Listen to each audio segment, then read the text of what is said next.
Nah, di sini di slide kedua ada harga.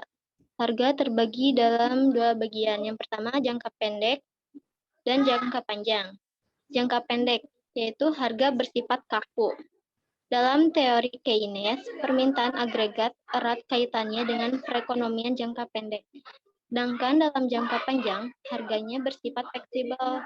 Dalam teori klasik, erat kaitannya dengan perekonomian sisi supply dan bersifat jangka panjang. Permintaan agregat atau agregat demand.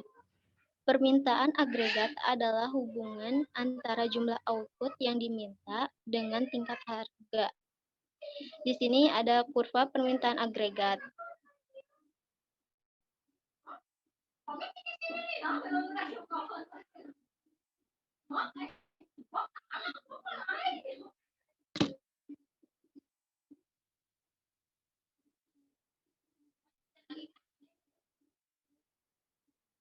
Mengapa kurva permintaan agregat miring ke bawah? Yang pertama, disebabkan adanya efek kekayaan tingkat harga yang lebih rendah, meningkatnya kekayaan real, mendorongnya belanja konsumen. Yang kedua, adanya efek suku bunga. Tingkat harga yang lebih rendah mengurangi tingkat suku bunga yang merangsang belanja investasi. Dan yang terakhir, ada efek nilai tukar mata uang. Tingkat harga yang lebih rendah menyebabkan nilai tukar real mengalami penurunan penyesuaian yang mendorong belanja pada ekspor neto. Persamaan kuantitas sebagai permintaan agregat. Ada MV sama dengan PY. M itu jumlah uang beredar atau JUB, sedangkan V kecepatan perputaran uang, P tingkat harga, dan yang terakhir Y jumlah output. Jika perputaran uang ialah konstan, maka persamaan ini menyatakan bahwa jumlah uang yang beredar menentukan nilai nominal output, yang pada akhirnya ialah produk dari tingkat harga dan jumlah output. Mengapa kurva permintaan agregat dapat bergeser?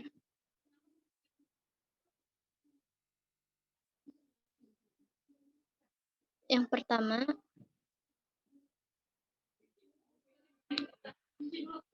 ada dulu.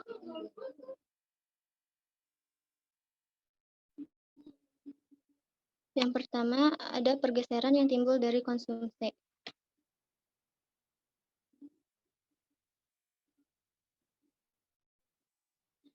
Konsumen menghabiskan uangnya pada tingkat harga tertentu, maka mengakibatkan terjadinya pergeseran kurva permintaan agregat ke kanan.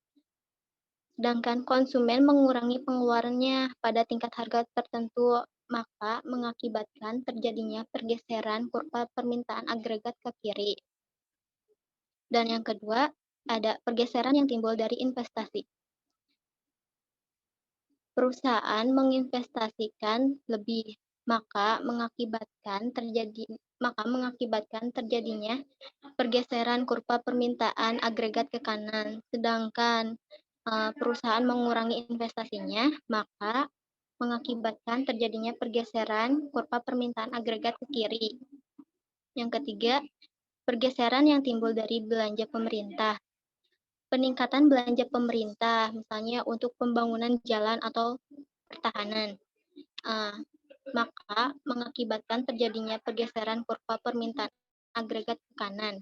Sedangkan pengurangan anggaran pertahanan atau pembangunan jalan, maka mengakibatkan kurva permintaannya bergeser ke kiri. Dan yang terakhir, pergeseran yang timbul dari ekspor neto. Kejadian yang meningkatkan belanja atas ekspor neto atau depresiasi nilai tukar, maka mengakibatkan pergeseran kurva permintaan agregat ke kanan. Sedangkan kejadian yang mengurangi belanja atas ekspor neto atau apresiasi nilai tukar, maka mengakibatkan pergeseran kurva permintaan agregat ke kiri. Pergeseran kurva permintaan agregat. Di sini ada pergeseran ke kiri. Di sini kurvanya itu penurunan jumlah uang beredar JBU menyebabkan bergesernya kurva permintaan agregat ke kiri, sedangkan pergeseran untuk ke kanan bertambahnya jumlah uang yang beredar menyebabkan pergeserannya kurva permintaan agregat ke kanan. Penawaran agregat ialah hubungan antara jumlah barang dan jasa yang ditawarkan dengan tingkat harga. Di sini untuk jangka panjangnya, dalam jangka panjang, tingkat output ditentukan oleh jumlah modal dan tenaga kerja, serta ketersediaan teknologi. Tingkat output tidak bergantung pada tingkat harga. Untuk kurva penawaran agregat jangka panjang, bentuknya adalah vertikal. Produksi di tingkat ini menunjukkan posisi kesempatan kerja penuh. Sedangkan dalam jangka pendek, harganya bersifat kaku, sehingga kurva permintaan agregat jangka pendek bentuknya datar horizontal.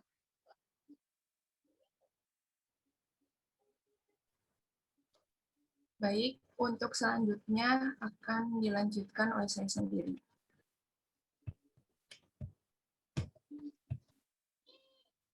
Mengapa kurva penawaran agregat dapat bergeser? Yang pertama, pergeseran berasal dari tenaga kerja. Jumlah tenaga kerja meningkat, sehingga kurva penawaran bergeser ke kanan. Dua, pergeseran yang diakibatkan oleh kurva penawaran agregat bergeser ke kanan.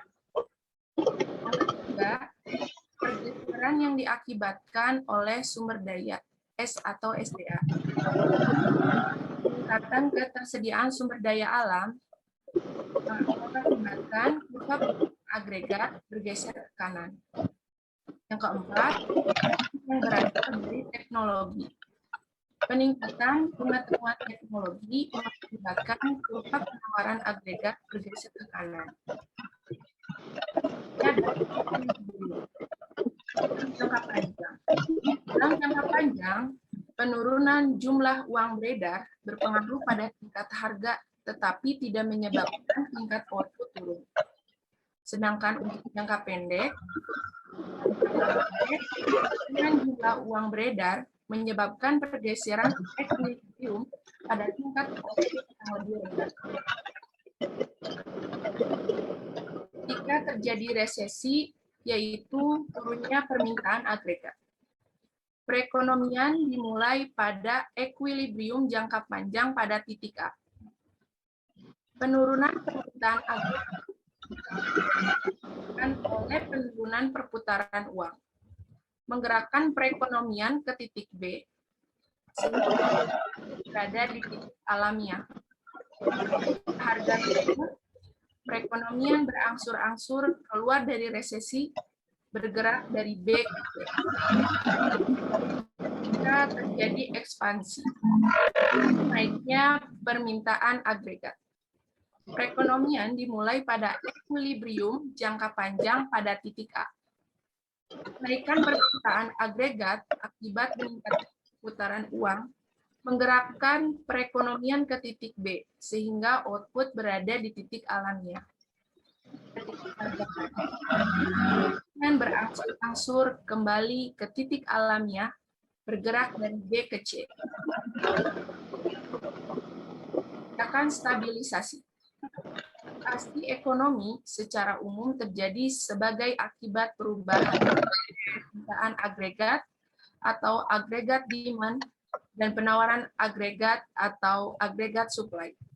Tindakan perubahan kurva AD dan AS disebut sebagai guncangan atau shock terhadap perekonomian.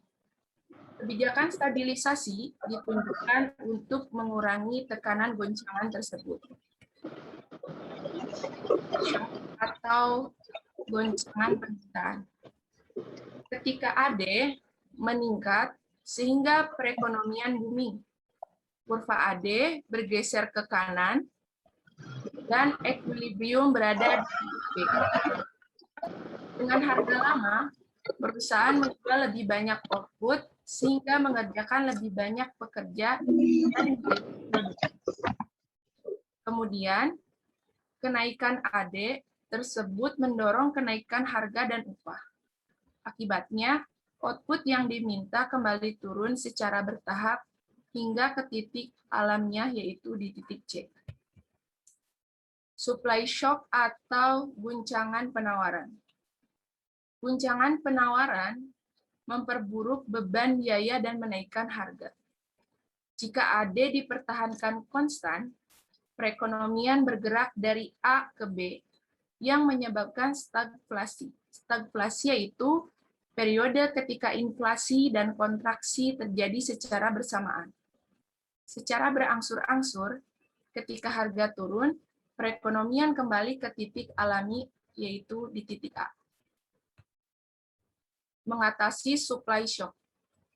Dalam menghadapi supply shock yang memperburuk, dilakukan upaya untuk mendorong naiknya AD. Ketika AD naik, dengan bergesernya kurva AD1 ke kurva AD2, maka perekonomian bergerak ke titik C. Biaya dari kebijakan ini adalah tingkat harga yang lebih tinggi. Kebijakan stabilisasi. Kebijakan untuk melakukan stabilisasi ini dapat ditempuh melalui kebijakan fiskal dan kebijakan moneter. Model untuk menjelaskan bagaimana kebijakan fiskal dan moneter mempengaruhi pasar barang IS dan pasar uang LM adalah model ISLM. Model ISLM adalah interpretasi terkemuka dari teori Keynes. Tujuan dari model ini adalah untuk menunjukkan apa yang menentukan pendapatan nasional pada berbagai tingkat harga. Cukup sekian dari kelompok kami. Apa ada yang ingin ditanyakan?